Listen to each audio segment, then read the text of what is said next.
성가대 찬양 감사드립니다.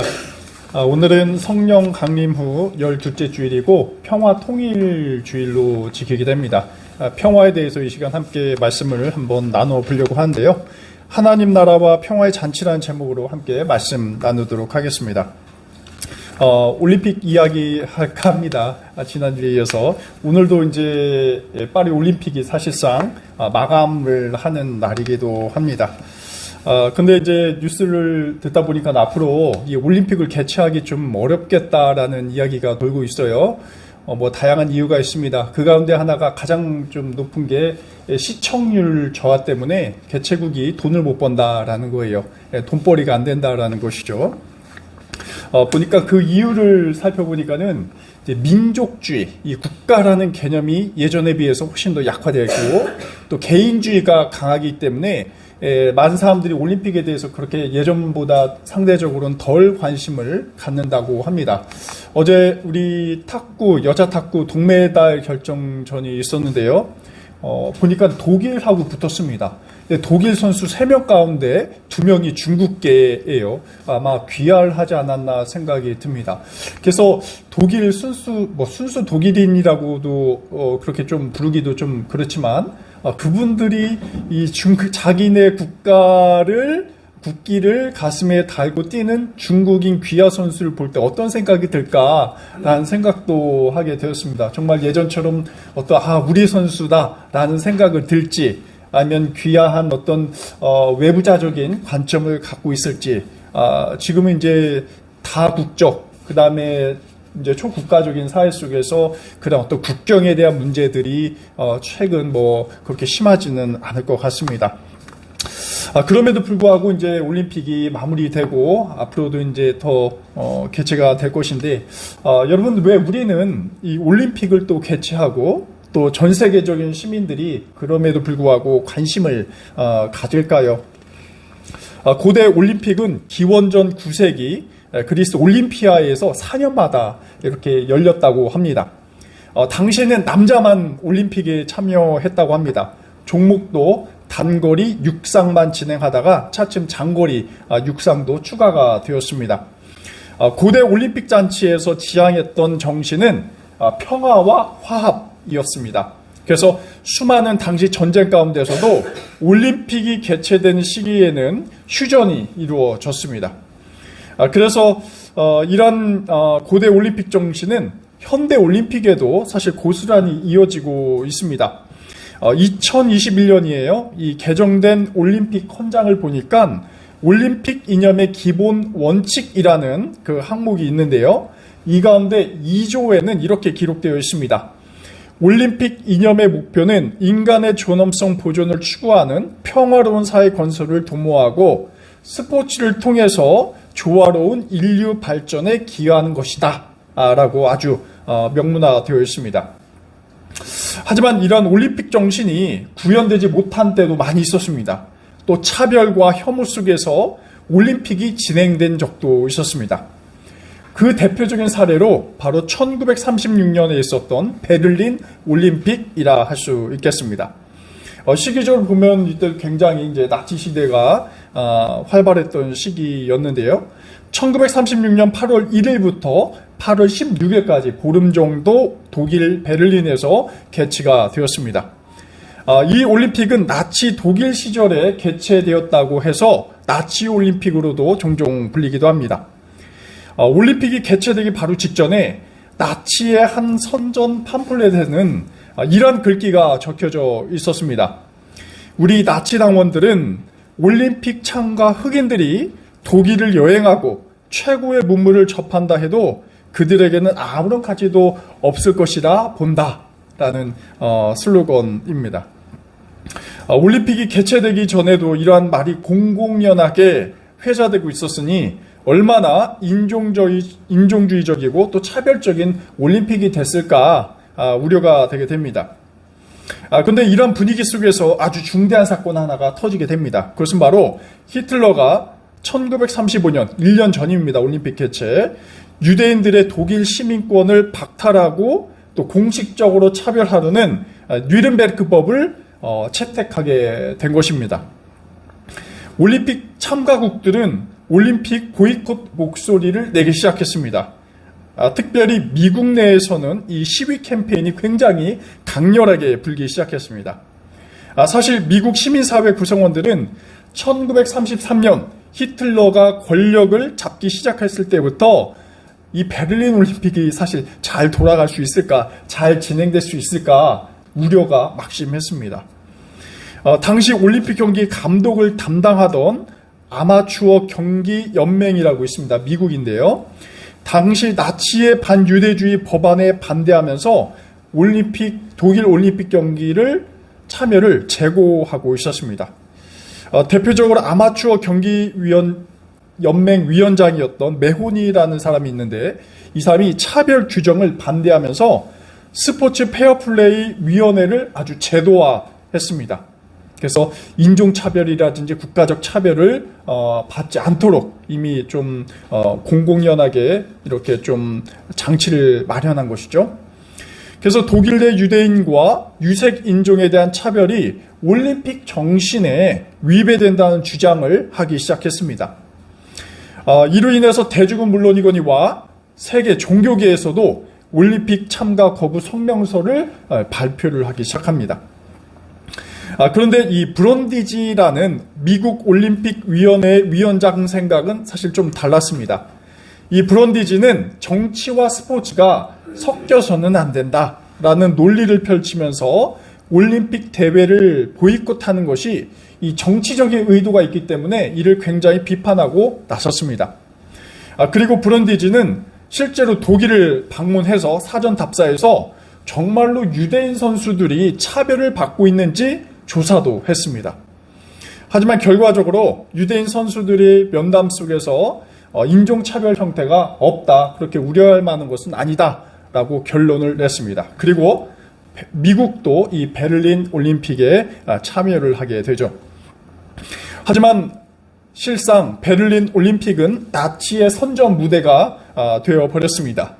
나치의 이념, 또 군국주의를 미화하는 장면이 올림픽 기념식을 통해서 생생하게 전달이 되었습니다. 또 관중들이 히틀러 앞에서 나치식 경례를 하도록 요구받기도 했습니다. 제가 오늘 주보 앞면에 이 사진을 실었는데요. 이 사진 설명하는 글을 보니까 이제 앞에 있는 바로 이 선수단이 미국 선수단이라고 합니다. 그 가운데 뒤편으로 이 관중석에서는 독일인들과 관람객들이 이 히틀러 식의 경례를 하고 있는 것이죠. 굉장히 지금 시대로 보면은 굉장히 폭압적인 느낌도 많이 갔습니다. 그러다 보니까 이제 당연히 독일 국가팀에는 유대인이나 유색인종 선수가 선발되지 않았습니다. 이 브론디지와 같은 미국의 올림픽 지지자들은 이런 차별적 상황에 대해서는 침묵으로 일관했습니다. 그리고 올림픽이 폐막된 지 3년 후에 어떤 일이 벌어집니까? 제2차 세계대전이 발발하게 되죠. 사실 평화와 화합을 이끌어야 할 올림픽이 세계대전의 전주곡이 되었던 것입니다. 이러한 나치와 세계대전에 평화의 잔치를 벌여야 할 그 기회도 있었다는 것은 참으로 안타까운 사실입니다. 오늘 아침 우리가 묵상한 누가복음 4장 15절 이하에는 잔치에 대한 이야기가 등장하고 있습니다. 이 잔치의 참석자들은 군국주의자들도 아니고 인종차별주의자들도 아니고 또 권력자도 아닌 인형과 부와 권력을 추월해서 함께 이루어지는 평화의 잔치를 이야기하고 있습니다. 그 잔치는 사실 진정한 화해의 잔치이죠.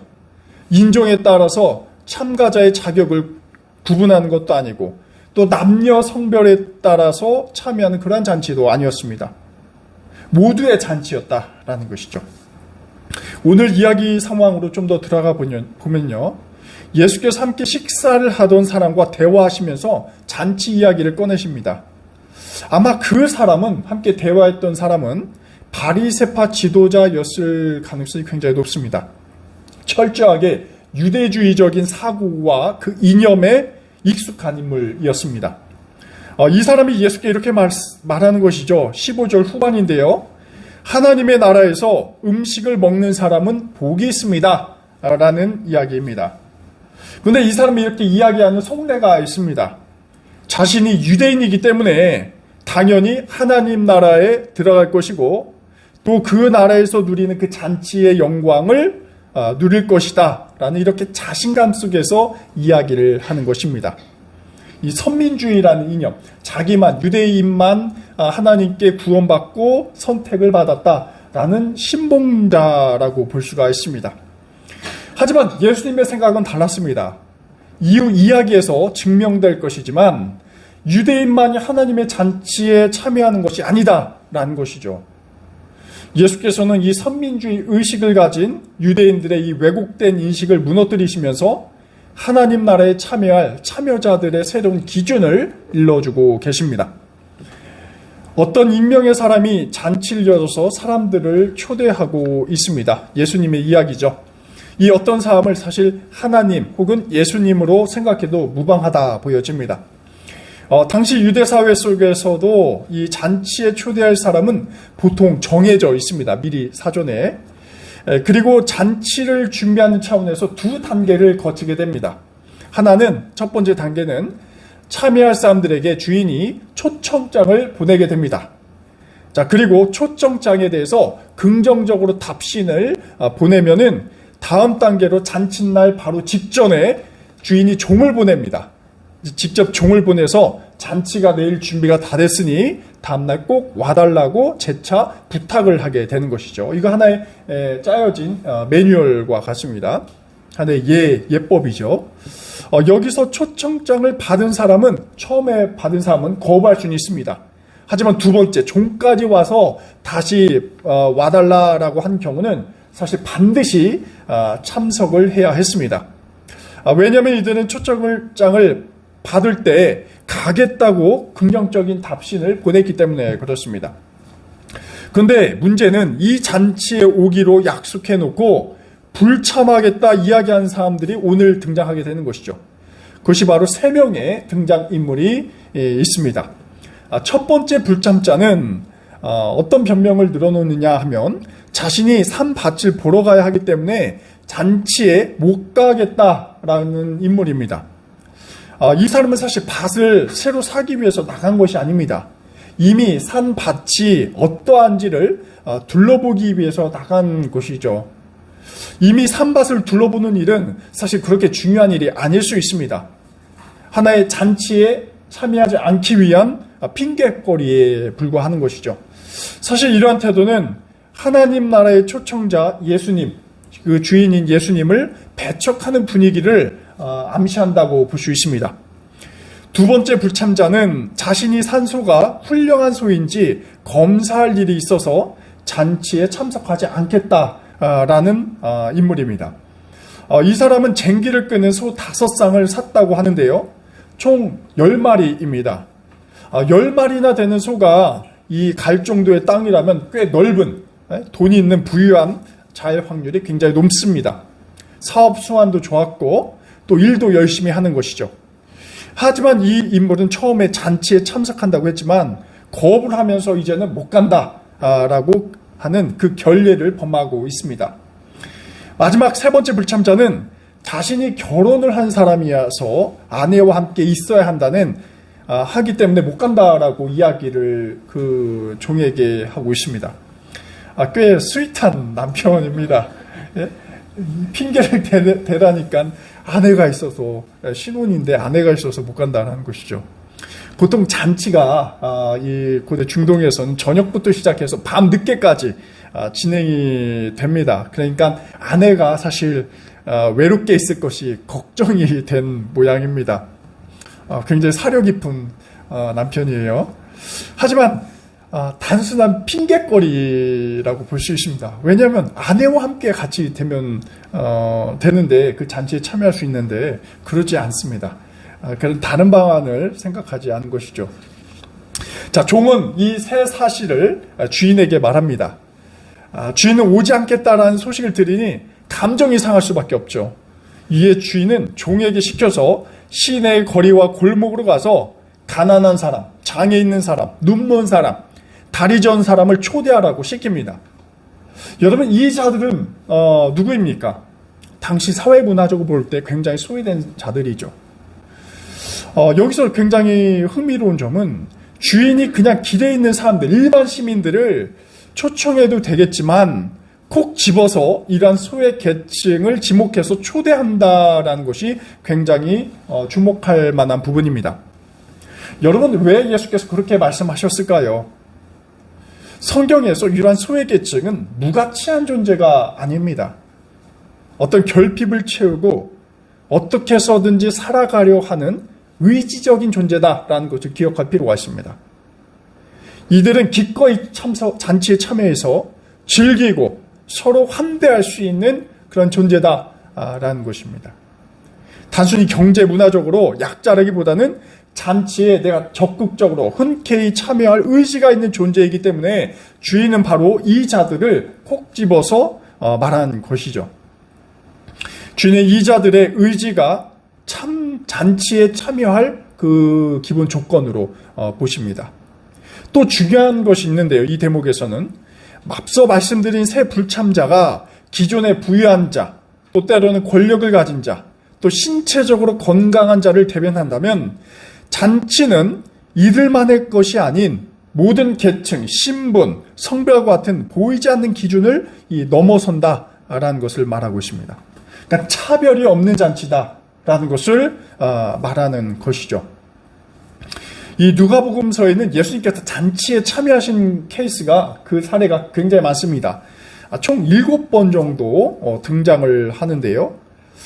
이 잔치는 단순히 먹고 마시는 것을 넘어서서 사회 문화적인 편견을 깨시고 또 평화의 공동체를 만들어 가시는 예수님의 의도가 굉장히 잘 담겨져 있습니다.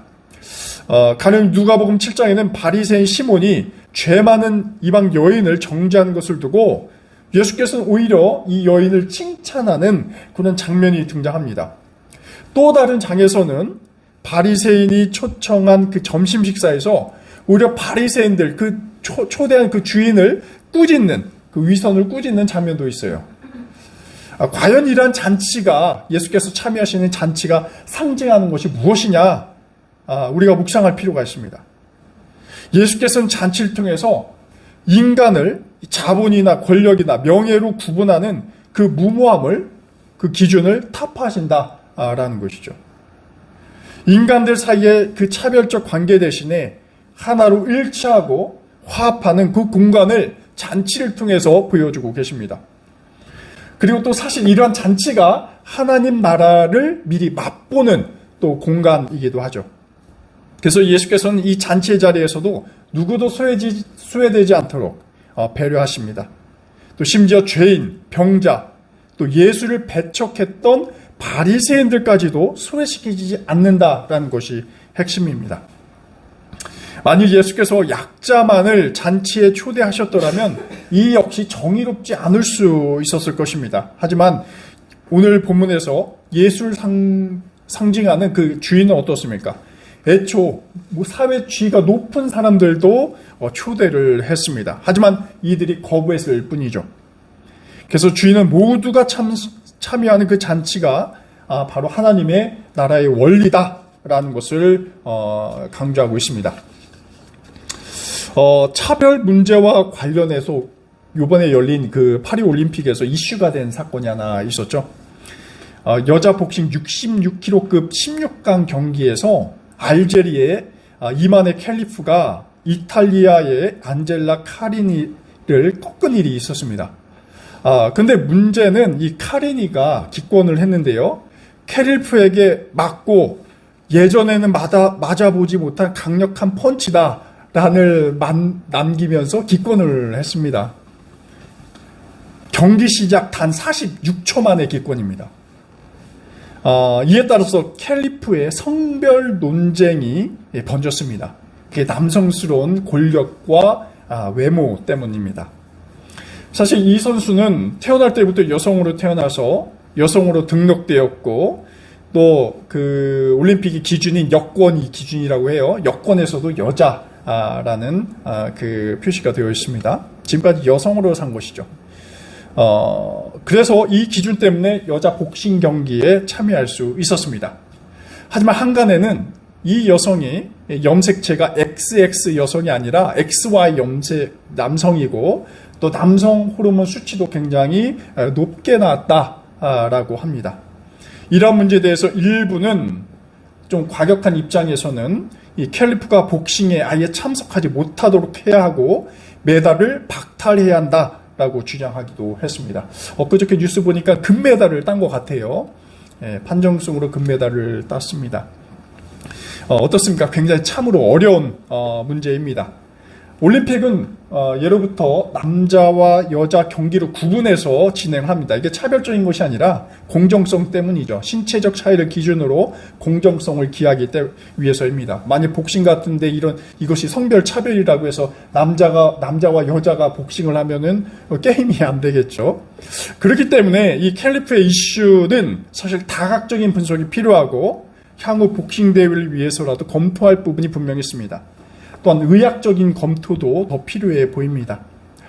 하지만 오늘의 설교의 관점에서 보면 과연 이런 신체적인 남자, 여자로 명확하게 구분되지 않는 경우 아예 경기를 박탈해서 올림픽에 참여하지 못하도록 하는 것이 과연 옳은 것인가라는 점을 한번 생각해 봅니다.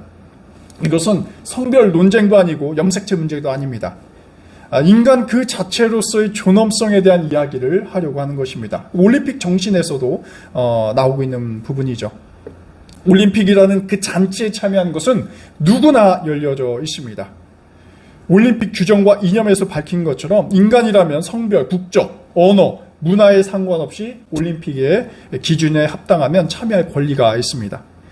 그렇기에 공정함과는 별개로 위 선수의 참여를 자체를 박탈한다거나 참여하지 못하도록 강조하는 것은 어쩌면 그 선수를 인간으로서 보지 않겠다는, 또 인간으로서 존중하지 않겠다는 차별적인 경향으로 흐를 수도 있습니다. 잔치를 여시는 예수님이시라면 어떻게 했습니까? 어떠한 방식으로 참여시킬 것인가에 대한 논쟁은 있겠지만 참여 자체를 막지는 않으시리라 봅니다. 오늘 우리 성서 본문은 모든 인간이 참여하게 만드는 그 평화로운 하나님 나라를 이야기하고 있습니다. 그 나라의 XY 염색체, XX 염색체는 사실 본질적인 것이 아닙니다. 이런 예는 사실 우리가 다양한 형태로, 다양한 방식으로 우리에게 일어나고 있습니다. 우리도 누군가로부터 차별을 받기도 하고 또 누군가를 차별할 수도 있습니다. 우리가 자라나온 관습, 배운 지식, 또 종교적 관점이 하나의 절대화돼서 우리의 눈을 닫아버리고 또 이웃과 세상을 자신의 관점에서 해석하고 판단하려는 우를 범하기도 하죠. 그래서 예수께서 베푸시는 그 잔치는 이러한 사고를 우리에게 더 확장하도록 요구하고 계십니다. 오늘 본문에서 예수께서는 유대인을 향한 메시지도 사실 동일합니다. 유대인들이 그동안 지녀왔던 유대주의, 선민주의라는 사상을 무너뜨릴 것을 요청하고 있습니다. 이것은 우리에게 적용되죠. 우리도 어떤 이즘, 주의를 절대적인 것으로 간주하면서 살아가고 있습니다. 이러한 삶은 사실 우리에게 행복과 평화를 약속하지 못합니다. 오히려 사회로부터 개토화되고 고립하게 합니다. 하지만 예수님의 잔치는 열려져 있습니다. 인종과 계급, 이념을 상대화하면서 오직 하나님의 구원과 은총을 지향하는 굉장히 건설적인, 포용적인 잔치를 만들고 계십니다. 이것은 또 우리 그리스도인뿐만 아니라 더욱 국제화되고 국내에도 다양한 이주민들이 살아가는 이러한 사회 속에서 우리 교회도 더욱더 포용적인 그 경계를 넓혀갈 과제도 있게 되는 것이죠. 바로 이러한 하나님 나라의 잔치에 우리 낙산교우님들 한 분 한 분께서 참여하길 간절히 원합니다. 진정한 자유와 평화가 이 잔치를 통해서 향유되길 기원합니다. 기도하겠습니다. 하나님, 계급과 이념과 아집으로 갇힌 저희를 해방하게 하여 주옵소서. 평화를 위하여 할 세상이지만 여전히 전쟁과 갈등으로 저희는 고통받으며 살아갑니다. 평화의 잔치에 참여하지 못하고 자신의 생각과 행동에 고립되어 온전한 구원을 맛보지 못하며 살아갑니다. 주님, 저희의 닫힌 눈을 여시고 주님께서 준비해 주신 평화의 만찬에 참여하게 하옵소서. 예수 그리스도의 이름으로 기도드립니다. 아멘.